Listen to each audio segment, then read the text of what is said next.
Brought you Caesar home? Why are you breathless, and why stare you so?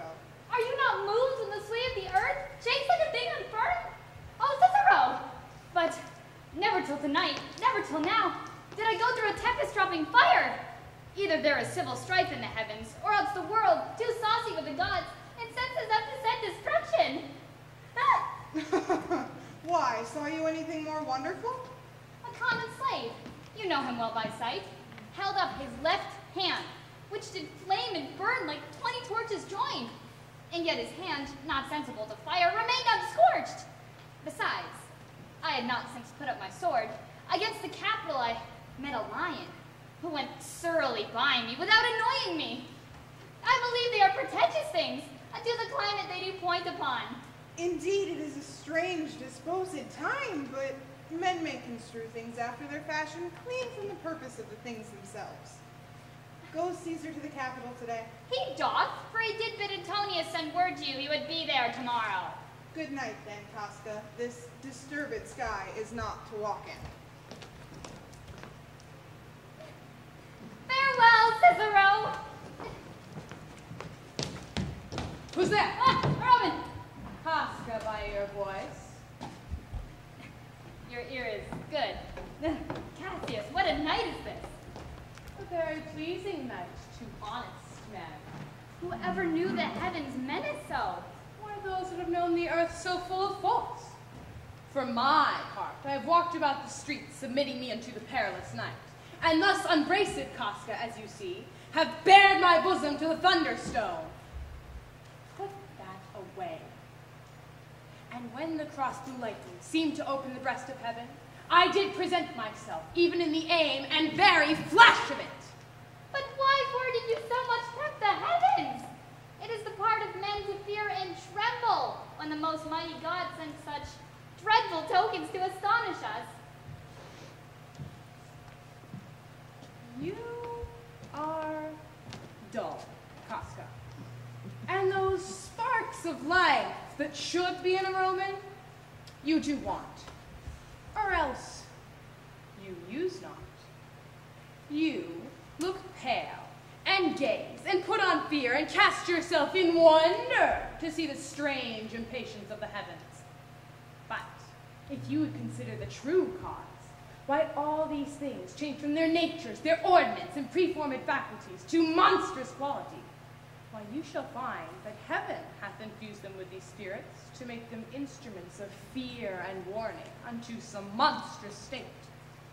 Now could I, Casca, name to thee a man most like this dreadful night, that thunders, lightens, open praise, and roars as doth the lion in the Capitol. A man no mightier than thyself or me in personal action, yet prodigious grown and fearful as these strange eruptions are. 'Tis Caesar that you mean, is it not, Cassius? Let it be who it is. For Romans now have thews and limbs like to their ancestors. But woe the while! Our fathers' minds are dead, and we are governed with our mother's spirits. Our yoke and suffering shows us womanish. Indeed, they say the senators tomorrow mean to establish Caesar as a king.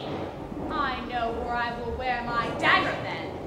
Cassius from bondage will deliver Cassius. Therein, ye gods, you make the weak most strong. Therein, ye gods, you tyrants do defeat. If I know this, know all the world besides. That part of tyranny that I do bear, I can shake off at pleasure. So can I. So every bondman in his own hand bears the power to cancel his captivity. And why should Caesar be a tyrant then? Poor man. I know he would not be a wolf, but that he sees the Romans are but sheep. He were no lion, were not Romans' hinds. What trash is Rome? What rubbish, and what awful when it serves for the base matter to illuminate so vile a thing as Caesar. But, oh grief, where hast thou led me? I perhaps speak this before a willing bondsman, then I know my answer must be made. But I am armed, and dangers are to me indifferent. You speak to Casca, and to such a man that is no flaring telltale. Hold my hand. Be factious for redress all these griefs, and I will put my foot as far as who goes farthest. There's a bargain made. Now, know you, Casca, I have moved already some certain of the noblest-minded Romans to undergo with me an enterprise of honorable, dangerous consequence. And I do know by this, they say for me in favors like the works we have at hand, most bloody, fiery, and most terrible. Cassius! But stand close a while, for here comes one in haste.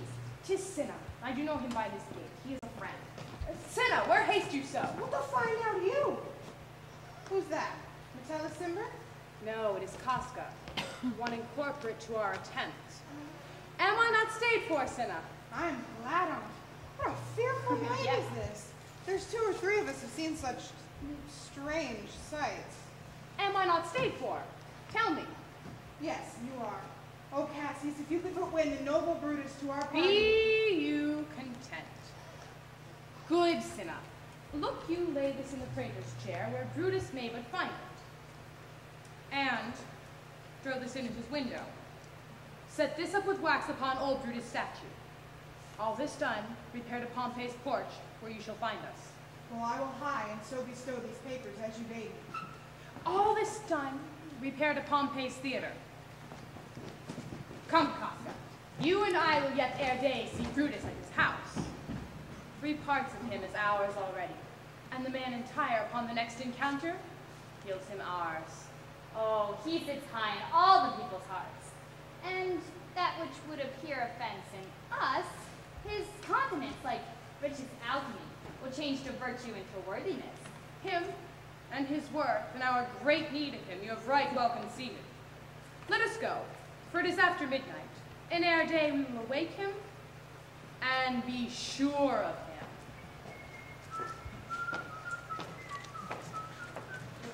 Lucius, ho! Not by the progress of the stars could guess how near today. Lucius, I say! I would it were my fault to sleep so soundly. When, Lucius, when? Wake, I say! What, Lucius?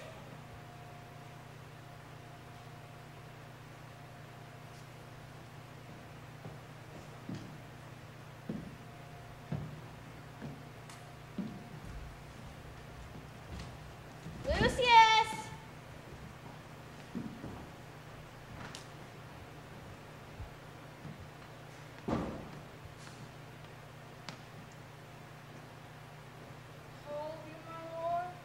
Give me a taper in my study, Lucius. When it is lighted, come and call me here. I will, my lord. It must be by his death. And for my part, I know no personal cause has burned it but for the general. He would be crowned. How that might change his nature, there's the question. The abuse of greatness is when it disjoins remorse from power. And, speak truth of Caesar, I have not known his affections made more than his reason.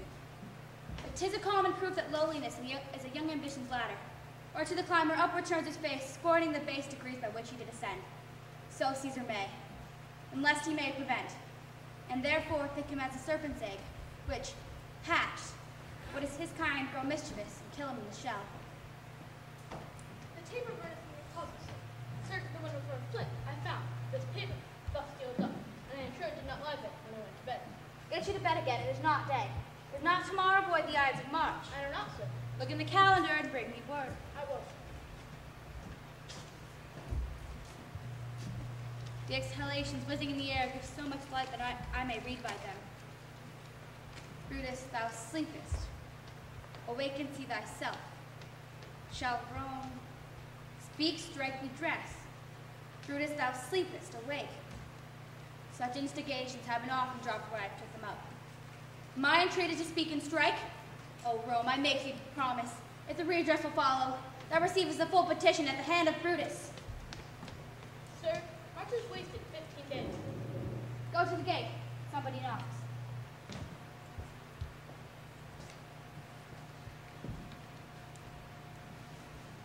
Cassius first had wept me against Caesar, I had not slept. All the acting is like a dreadful dream or phantasma. Sir, 'tis your brother, Cassius, at the door. He doth desire to see you.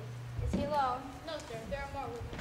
Do you know them? No, sir, their hats are plucked about their ears, and their faces half buried in their cloaks, that by no means I may discover by any on favor. Let him enter. They are the faction. O conspiracy, shame us not, I show thy brow by night as the evils are most free. I think we are too bold upon your rest. Good morrow, Brutus. Do we trouble you? I have been up this hour, awake all night. Know I these men that come along with you? Yes, every man of them. And no man here but honors you. And everyone doth wish you had but that opinion of yourself, which every noble Roman bears of you. With me your hands all over, one by one. And let us swear our resolution. No, God, no. If not the face of men, the sufferance of our souls, the time's abuse, if these motives be weak, break off bedtimes and every man hence to his idle bed. Let high-sighted tyranny range on till each man drop by lottery. But if these, as I am sure they do, bear fire enough to kindle cowards and steal the melting spirits of women, then, countrymen, what need we any spur but our own cause to prick us to redress? And do not stain the even virtue of our enterprise, nor the insuppressive metal of our spirits, to think that, or our cause, or our performance did he denote, when every drop of blood that every Roman bears, and nobly bears, is guilty of a several bastard, if he to break the smallest particle of any oath that hath passed from him. But what of Cicero? Shall we sound him? I think he will stand very strong with us. Indeed, let us not leave him out. No, by no means. Indeed, let us have him. For his silver hairs will purchase us a good opinion, and by men's voices commend our deeds. It shall be said his judgment ruled our hands, and our youth and wildness shall know it appear. All be buried in his age and gravity. Oh, name him not, for he will never follow out anything that other men begin. Then leave him out. Indeed, he is not fit. Shall no man else be touched, but only Caesar? Decius, well urged. I think it is not meet Mark Antony, so well beloved of Caesar, should outlive Caesar. We shall find of him a shrewd contriver, and you know his means, if he improved them, may well stretch so far as to annoy us all, which to prevent, let Antony and Caesar fall together. No. Our course will seem too bloody, Caius Cassius. To cut the head off and hack the limbs like wrath and death and envy afterwards. For Antony is but a limb of Caesar. Let us be sacrificers, but not butchers, Caius. And gentle friends, let's kill him boldly, but not craftily. Let's carve him as a dish fit for the gods, not human as a carcass fit for the house. You shall be called further, not murderers. And for Mark Antony, think not of him, for he can do no more than Caesar's arm when Caesar's head is off. Yet I fear him for the ingrafted love he bears to Caesar. Alas, good Cassius, do not think of him. If he loves Caesar, all that he can do is to himself. Take thought and die for Caesar. For much he should. For he has given his force to wildness and much company. There is no fear in him. Let him not die, for he will live and laugh at this hereafter. Peace, count the clock.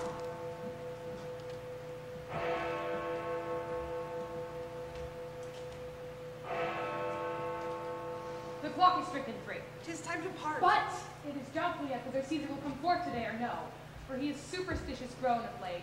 Quite from the main opinion he had once of fantasies of dreams and ceremonies.